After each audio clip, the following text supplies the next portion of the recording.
নাম মফিজউদ্দিন। মই এটা মাটি লৈছিলোঁ 1 বছৰ আগত। মোৰ মাটিৰ খান আমাৰ ৰেজিষ্ট্ৰি হৈছে, কাগজ পাতি মোৰ গোটাইখিনি আছে। আমচুৰ নাম লৈ তিনি চাৰিটা দালাল আহিছিল।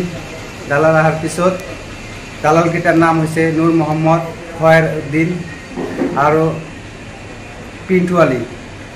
তাই আমাৰ আহি কিনে কাগজ খুঁজছে যে কাগজখানি দিয়া, কাগজখানি দেওয়া নাই আমি। সেইকাৰণে আমাৰ হুমকি ধুমকি দিছে। বাহিৰৰ পৰা 10-12 জন ল'ৰা আনিছিল, আনি কিনে আমাক দম দি কাগজখান মানে হাতৰ পৰা লৈ লৈছে। লৈ লোৱাৰ পিছত মোৰ নামখান দেখছে। তাৰপিছত তাই মোক ঘৰ বনাব দিয়া নাই। মই আজি ঘৰ বনাবৰ কাৰণে গেছিলোঁ, তাতে বেৰা চেৰা দিছোঁ, ঘৰ চৰ বনাম। আমাক কামটো বন্ধ কৰি দিছে। বন্ধ কৰিছে খয়ার উদ্দিন, নুর মোহাম্মদ আর পিন্টু আলী।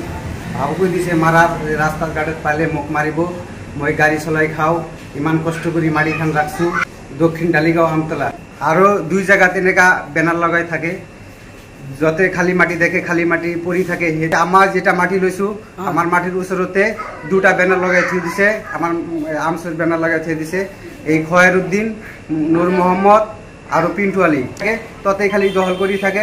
আৰু গৰিব মানুষ যদি খাটি কেনে হাজিৰা কৰে মাটি লয়, সেগুলা মাটি দখল কৰে থাকে।